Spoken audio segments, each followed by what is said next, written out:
முந்தைய காங்கிரஸ் கூட்டணி அரசின் திட்டங்களை திருடும் பாஜக அரசு அப்படின்னு காங்கிரஸ் தலைவர் சோனியா காந்தி அவங்களுடைய நாடாளுமன்ற குழு கூட்டத்தில் நேற்றைக்கு பேசும்போது ஒரு குற்றச்சாட்டை முன்வைத்திருக்காங்க. இதை வைத்து பேசலாம்னு நினைக்கிறேன். இந்த தலைப்பு தாண்டி உள்ள அவங்க பேசின விஷயங்களை வரும்போது, நாட்டுக்கு எந்த புதிதான திட்டங்களையும் அளிக்க பாரதிய ஜனதாவிடம் யோசனை இல்லை. விலைவாசி பெரிய அளவுக்கு ஒரு பிரிவு அனைத்து பிரிவினையும் பாதிக்கிறது. ஆனால் அதற்கு நமது அரசாங்கத்தினுடைய செயல்பாடு தான் காரணம்னு எத்தனை நாட்களுக்கு அவர் சொல்லி வருவார்னு தெரியவில்லை அப்படின்னு சொல்லியிருக்காங்க. இதற்கு உங்களுடைய பதில் என்ன? அதாவதுங்க, அவர் சொல்லும்போது நல்ல காலம் பிரதம மந்திரி சேர்ல நாம மன்மோகன் சிங் உட்காந்த சேர்லேயே உட்காந்துருக்கிறாருன்னு சொல்லாமல் விட்டார். அது பட்ஜெட்டில் நிறைய விஷயங்களை சொல்லியிருக்கிறோம். வைர நாற்கர சாலை திட்டம் சொல்லியிருக்கிறோம், நதிகள் இணைப்பு திட்டத்தை பற்றி பேசியிருக்கிறோம், அதே போல் கங்கை தூய்மைப்படுத்துகிற திட்டங்களை பற்றி பேசியிருக்கிறோம். எய்ம்ஸ் எல்லா மாநிலத்திலையும் எய்ம்ஸ் தொடங்குவதை பற்றி பேசியிருக்கோம், ஐஐடி தொடங்குவதை பற்றி பேசியிருக்கோம். இவ்வளோ சொல்லியிருக்கிறோம், ஒன்றுமே சொல்லலை அப்படின்பது அவங்க பட்ஜெட்டை படிக்கலையா என்னன்னு தெரியல. ஆனால் என்னை பொறுத்த வரைக்கும் விலைவாசி பிரச்சனைகள் என்று சொல்லும் பொழுது இவர்களே கூட கடந்த காலங்களில் என்ன சொல்லி வந்தார்கள்?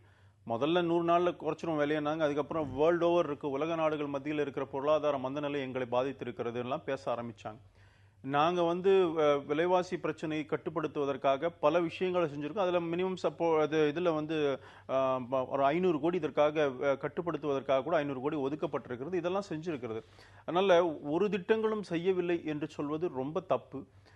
குறைந்த இன்னைக்கு இருக்கிற பொருளாதார நிலைமையில இவர்கள் வைத்து விட்டு போயிருந்த பொருளாதார நிலை என்னெல்லாம் செய்ய முடியுமோ அதை இந்த அரசாங்கம் செய்திருக்கிறது. இல்லைன்னு சொல்ல முடியாது. காங்கிரஸ் கட்சி பாரதிய ஜனதாவை இது போன்ற விவகாரங்கள் குற்றம் சுமத்துவதோ பாரதிய ஜனதா பதில் சொல்வது என்பது இரண்டு பிரதான கட்சிகளுக்குடையான பிரச்சனை. அடுத்த கட்டத்திலிருந்து நீங்க பார்க்கும்போது இந்த விவகாரத்தை எப்படி பார்க்குறீங்க? அதாவது இதுல பெருமை கொள்வதற்கு என்ன இருக்கு சோனியாஜிக்குன்னு எனக்கு புரியல. பெருமைக்குரிய விஷயமா சொல்றாங்க, என் கொள்கையெல்லாம் அவங்க திருடிட்டாங்க அப்படின்னு. அப்படி பார்த்தா டீசல் விலையை உயர்த்தினது, அப்புறம் சமையல் எரிவாயு விலையை மானியம் இல்லாததை விலை உயர்த்தினது, ரயில் கட்டணத்துக்காக திட்டம் போட்டு கொடுத்தது, இதெல்லாம் காங்கிரஸ் ஆட்சி செஞ்சது தான். அதை யாரும் மறுக்க முடியாது. இது அவங்க அமுல்படுத்திட்டு இருக்காங்க. இது பெருமைக்குரிய விஷயமாக எப்படி காங்கிரஸ் தலைவர் சொல்றாங்கன்னு எனக்கு புரியல.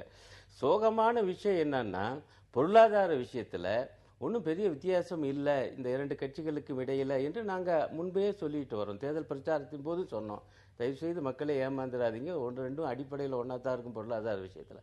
அதுதான் இப்போ நடப்புலையும் வந்துட்டு இருக்கு. நண்பர் சொன்னார் விலைவாசியை உடனே குறைக்கிறது ரொம்ப சிரமம் என்று.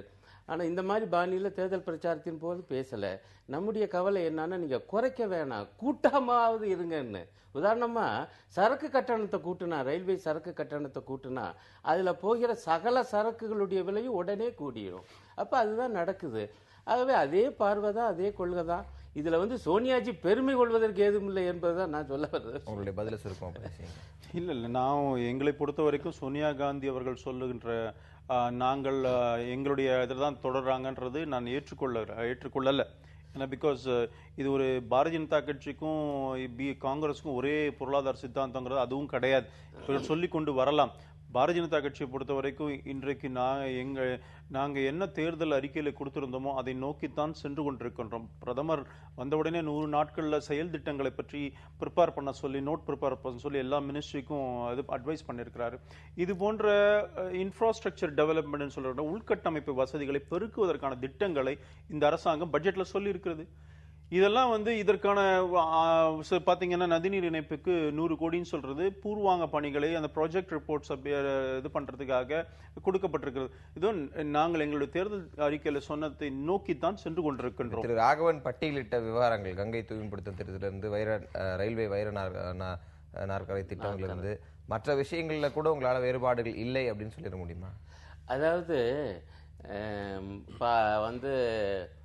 இந்த மாதிரியான தொலைநோக்கு திட்டங்கள் அவங்களும் சில இது போட்டிருந்தாங்க, அதெல்லாம் ஒன்றும் இல்லைன்னு சொல்ல முடியாது. இவங்களும் சொல்கிறாங்க, கம்யூனிஸ்டுகளை பொறுத்தவரை உடனடி திட்டங்களும் முக்கியம், உடனடி நிவாரணங்களும் முக்கியம், இத்தகைய தொலைநோக்கு திட்டங்களும் அவசியம் என்று தான் நாங்கள் பார்க்குறோம். ஆனால் என்னன்னா, இத்தகைய திட்டங்களுக்கெல்லாம் சில லட்சம் கோடி ரூபாய் தேவைப்படுது. அத்தகைய நிதியை இவங்க எப்படி திரட்ட போகிறாங்க என்பது தான் எங்களுடைய கவலை. உதாரணமாக அந்த ஆட்சி, காங்கிரஸ் ஆட்சி என்ன பண்ணுச்சுன்னா, பெரிய கார்ப்பரேட் நிறுவனங்களுக்கு சுமார் 5 லட்சம் கோடி ரூபாய் வரி சலுகை பண்ணிச்சு. வரியை வசூல் பண்ணாமல் இன்னொரு 5 லட்சம் கோடி ரூபாய் பாக்கி இருக்கு. பெரிய கார்ப்பரேட் நிறுவனங்கள் மட்டும் பொதுத்துறை வங்கிகளுக்கு தர வேண்டிய கடன் பாக்கி, அதை வரா கடன் ஏற்கனவே எழுதி வச்சிருக்காங்க, அதுவே சுமார் 2 லட்சம் கோடி. அதே போல வெளிநாட்டுல பதுக்கி வச்சிருக்கக்கூடிய கருப்பு பணம் அது எத்தனை லட்சம் கோடின்னு இன்னும் சரியா யாராலும் மதிப்பிட முடியல. இதையெல்லாம் வசூல் செய்வதற்கு அந்த வெளிநாட்டில் கூடிய கருப்பு பணத்தை கொண்டு வருவதற்கு முயற்சி பண்ணி அந்த பணத்தை வச்சு நீண்ட கால திட்டங்களை உருவாக்கணும் தான் நாங்க சொல்றோம். கடந்த அப்படி ஒரு திட்டம் UPA 2லயே அதே அவங்களுடைய தேர்தல் அறிக்கையிலே சொல்லியிருந்தாங்க, நாங்கள் ஆட்சிக்கு வந்தால் கருப்பு பணத்தை 100 நாள்ல கொண்டு வருவோம்.